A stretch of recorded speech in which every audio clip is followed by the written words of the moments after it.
জাতীয় সংসদ নির্বাচনকে বন্ধ করার জন্য এবং এই বানচাল করার জন্য পরিকল্পিতভাবে এই প্রার্থীদের উপর গুলি করে হত্যার চেষ্টা চালাচ্ছে।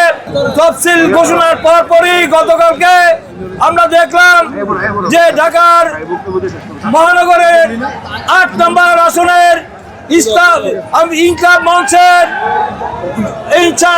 মঞ্চের প্রার্থী, জাতীয় সংসদ প্রার্থী, আমাদের ইনকলাব মঞ্চের মুখপাত্র ওসমান হাদি, তাকে আমরা দেখেছি সন্ধ্যায় আসছে। প্লিজ কেউ স্লোগান দিবেন না, আসছে। আমি দেখছি, আপনাকে দেখছি, মাসুদ, এই কামরুল আসছে।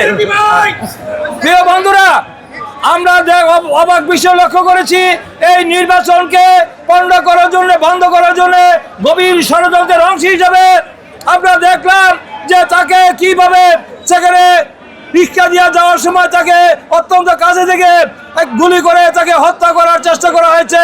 এখন সে মুমূর্ষু অবস্থায় হাসপাতালে চিকিৎসাধীন অবস্থায় রয়েছে, সংকটময় অবস্থায় রয়েছে, মুমূর্ষু অবস্থায় রয়েছে।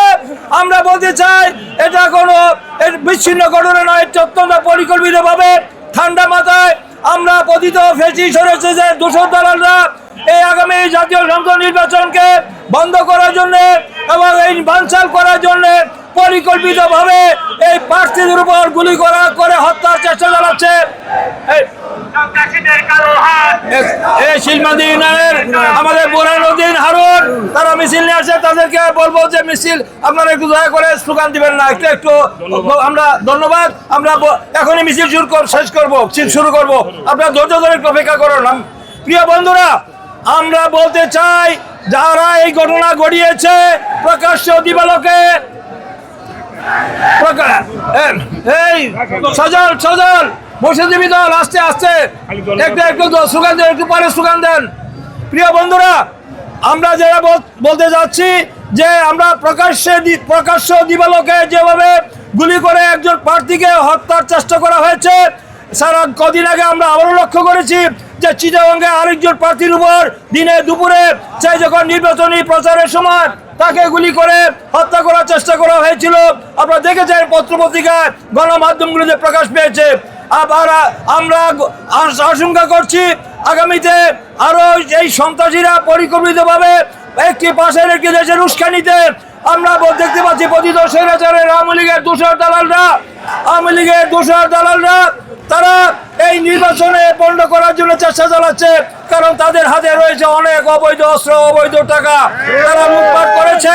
তারা আমরা জানি যে তাদেরকে যে হাজার লাইসেন্স, অবৈধ লাইসেন্স দেওয়া হয়েছে, সেই অস্ত্র এখনো উদ্ধার হয় নাই।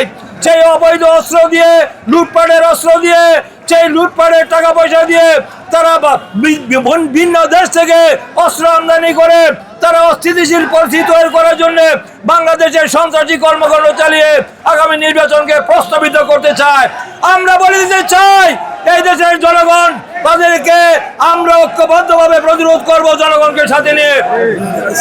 ছাত্র দলের আমাদের সিদ্দিক রহমান নাহিদ, আমাদের মেহেদী হাসান রিফাত, তোমরা স্লোগান না দিয়ে একটু অপেক্ষা করো। অনেক ধন্যবাদ মিছিল নিয়ে আসার জন্য।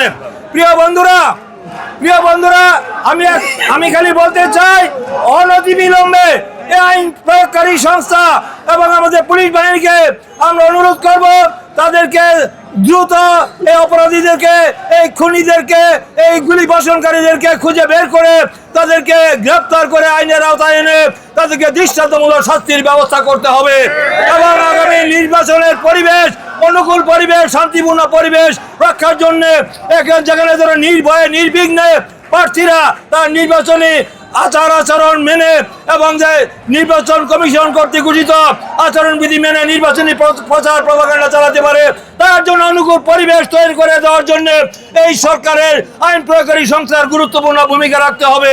তারা নিরপেক্ষভাবে সেই দায়িত্ব পালন করবেন, যেই হোক তাদেরকে আইনের আওতায় আনতে হবে।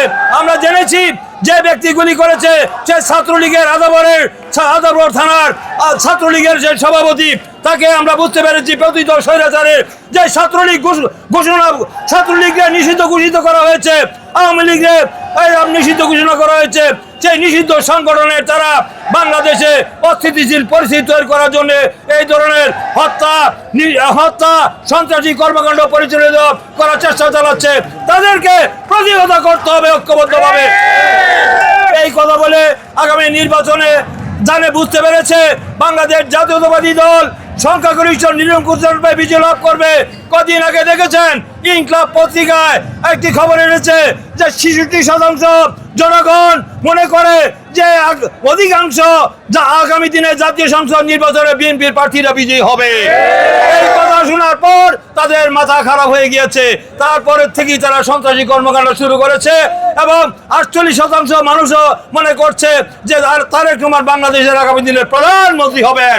তাই আজকে এই ষড়যন্ত্র বিচ্ছিন্ন ঘটনা নয়, তাকে সকল চক্রান্ত ষড়যন্ত্রের মূল উৎপাদন করে আমরা এগিয়ে যাব। আগামী দিনের নির্বাচন হবে সুষ্ঠু অবাধ নিরপেক্ষ। সেই নির্বাচন বন্ধের কোনো চেষ্টা করা হলে তাদেরকে ঐক্যবদ্ধভাবে জনগণকে সাথে নিয়ে আমরা প্রতিরোধ গড়ে তুলব এবং নির্বাচনে অবাধ সুষ্ঠু নিরপেক্ষ নির্বাচন হবে। এবার আর দিনের ভোট রাত হবে না, আমি আর দামি হবে না। বিনা ভোটে নির্বাচিত হওয়ার কোনো সুযোগ নাই। সেই জনগণ ঐক্যবদ্ধ হয়েছে। ঐতিহাসিক ছাত্রগণ অভ্যুত্থানের মধ্য দিয়ে ফ্যাসিস্ট দানবীয় সরকার, খুনি সরকার, জালিম সরকারের পতন ঘটিয়েছে।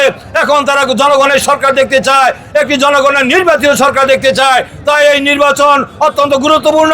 তাই আপনারা সবাই ঐক্যবদ্ধ থাকবেন যে কোনো পরিস্থিতি মোকাবেলা করার জন্য এবং কোনো সন্ত্রাসীদেরকে মোকাবেলা করার জন্য ঐক্যবদ্ধ থাকবেন। আমরা সবাই আপনাদের পাশে এসে থেকে এই পরিস্থিতি স্বাভাবিক পর্যায়ে নেওয়ার জন্য আমরা প্রশাসনকে সহযোগিতা করব। আমরাও সব অ্যালার্ট থাকবো। আপনারা সতর্ক থাকবেন, কোনো চক্রান্ত ষড়যন্ত্র করে যেন সফল হতে না পারে।